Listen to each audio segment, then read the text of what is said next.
What is up, survivors? Today we're going to be talking about the Kentrosaurus, how to tame it, where to find it, and its cool little abilities. I don't know, I think they're overlooked a little bit, but they're really good guard dogs. Let's talk about the cool abilities that they have. So right away, the size, these guys don't take up very much space. They're not a lot of space at all. The other option, the other thing to pay attention to is that they are pack animals. So you're going to get a pack bonus as well as a mate bonus as well. So having a pack bonus is definitely useful. Mainly with these guys because you cannot ride them. You cannot put saddles on them. There's no way you would be able to comfortably fit a saddle on them. It's just not going to happen. Anyway, I mean, they resemble mini stegos for sure, right? They definitely resemble mini stegos, and they do have a couple of really cool abilities. So while you're not allowed to actually ride these guys, you can't make a saddle for them, they do make incredibly good guard dogs to have following you around. The reason why I say that is because of the bleeding attack that they do with these horns that they have sticking out of them everywhere. They're really good PvE. They're good defense inside and outside. You can have them inside your house on wander aggressive, outside your house on wander aggressive. These are really good guard dogs, especially when you get a pack of them together. They can dish out quite a lot of damage to a lot of other things, and being able to issue the bleed attack is really what it comes down to. Being able to add that bleed damage, I mean, that's pretty critical, as we see with animals like the Allosaurus and the little feathered raptor guy that got added in Valquera with a Deinonychus. Those guys, the bleed effect is definitely useful. It makes up for the smaller size and lack of some other things. So early game base defense, I think they're really good for, and really just good pack animals to have following you around. I think another useful thing if you're doing like a mobile base build, like maybe on the back of a Bronto or a Perisher, having these guys follow you around and guard you would be a really good thing too. Definitely guard dogs. That's kind of the main thing, focal point of these guys. They're like mobile spike walls. They're like spike walls with legs that poop, and you also have to feed them. Anyway, they have a decent carry weight. That's the other thing I'd like to note on these guys. So even at level 37 here, the health is pretty decent, but the carry weight's almost 600 just on a level 37, which is kind of impressive for a tame of its size. The 570 on these guys. So their weight, I mean, they can actually haul a small group of these guys early on, could haul quite a lot for you. And you don't have to worry about making saddles for them, so it's not like you need to be at a certain level to really make it worth it, because you don't have to worry about the saddle.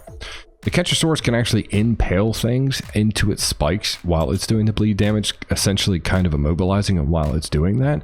And it can do it to a lot of creatures. There's a full list on the Wikipedia for Ark telling you exactly how many, but really you're looking at small to like some of the medium-sized creatures, nothing big. I think probably the biggest animal you might be looking at as far as this goes is something like maybe the Gigantopithecus or the Equus, maybe like something around that size. Everything like that size and smaller you can pretty much impale to include other players as well. I think the option of being able to protect me and walk around with me, their movement speed is not that great, as you can see, but me just walking, they're going to keep up with me.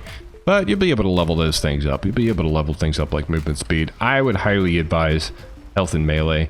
That's really the purpose that they're going to serve, is guarding things for you and trying to help you out, trying to get rid of stuff that's coming after your base. I would highly advise health and melee with these guys. I think that's going to be really where it's at. This also makes base defense early on a lot easier too. Things like plant axe and maybe gun turrets, especially with like a PvE standpoint. Having a couple of these guys around is going to save you a lot of resources, because you're not making all those bullets and all this stuff for turrets. You can just make these guys, feed them, level them, and they'll just do the job for you. So let's talk about taming them. It's a fairly simple tame, but let's talk about how we go ahead with taming them.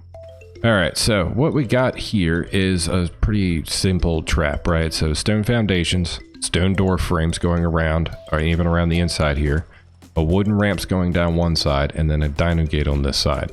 The reason for all this is essentially what we're going to do is get the Kentro mad, who I believe is right over here somewhere. Right up there he is. Get him to chase me up this ramp. I'm going to go out the door. It's going to drop in and get stuck. It's not going to be able to fit through the door frames. I trank it inside, and then I can walk it out of this when I'm done. All right, so we got a Kentro good and tick. Oh god, yep, he's getting ticked off. Oh yeah, he's mad. He's really mad. Okay. Gonna keep him aggroed. Hope he doesn't catch me. Decent movement speed. You can outrun these guys on foot. You should be okay. And there we go. You are stuck, sir. So, pretty simple concept. You drop in, it gets stuck in here. It can't do anything. Every now and then they'll try to attack these walls, but they can't hurt stone structures, so you ain't gotta worry about that. Which is why I made it out of stone. Honestly, if you're making taming pens, make them out of stone. Most creatures out here can't hurt it. It's just gonna help you out in the long run. Typically these guys are herd buddies, which is kind of weird that there was only one of them up here, so you want to watch out for that. That one struck me as a little odd. I can only assume because, oh god, I thought you were getting knocked out. I can only assume that is what it is because something else was fighting them up there, and I'd rather tame this thing and not find out what that something was. All right, he's knocked out. So pretty straightforward. Once you get it trapped in somewhere, you just want to keep your distance. You don't want to give these things the opportunity to catch you and get that bleeding attack on you. And again, if they're pack animals, I mean, you could get the whole pack to chase you in here and then knock them all out and take a pick of which ones you want. Really, you don't really have to just do one of these because of how small they are. You can definitely manage a bunch of these at one time as long as you're careful. But I can't stress enough, the places where these guys spawn tend to have a lot of other nastier things. I don't think I actually got kind of lucky. I had to kill 2 saber cats earlier, but that was pretty much it, actually, surprisingly enough. Anyhow, all right, so we're gonna let this guy tame. They are herbivores. They will eat berries. Regular kibble is gonna be their kibble of choice, which is what we were gonna slam in there. As you can see, the torpor doesn't go down very fast. This is only level 25, but their torpor doesn't go down considerably fast, so you can probably get away with not having to narc these things way too much. But as you can see, your stats, even for a level 25, stats are not that bad. The health's not too terrible. And the weight, being a 500 carry weight for a level 25 animal of this size, it's actually pretty useful. We're going to hang around here till this one tames, and that'll be about it for that. Pretty quick and easy. I would say if you're not on foot, if you have flyers, use flyers. Make a taming pen in a more safe environment, and then just pick it up with a flyer and drop it in there. It's probably your best bet. But if you're doing this on foot, like I try to do all these videos, make a taming pen somewhere, something like this that's going to be useful for quite a lot of things. Maybe even make it bigger like that on purpose, because then you can use the same pen for a lot of other different tames in one area rather than having to make a bunch of different kinds of these things. But that's pretty much it, guys. That's the Kentrosaurus. They are herbivores. You can breed these guys, so you can totally get 2 of these and breed your own little army. But yeah, if you haven't tried them out, I would highly advise trying them. Get a group of them and use them out for like base defense. Have them out on wander aggressive or just on aggressive kind of guard in your base.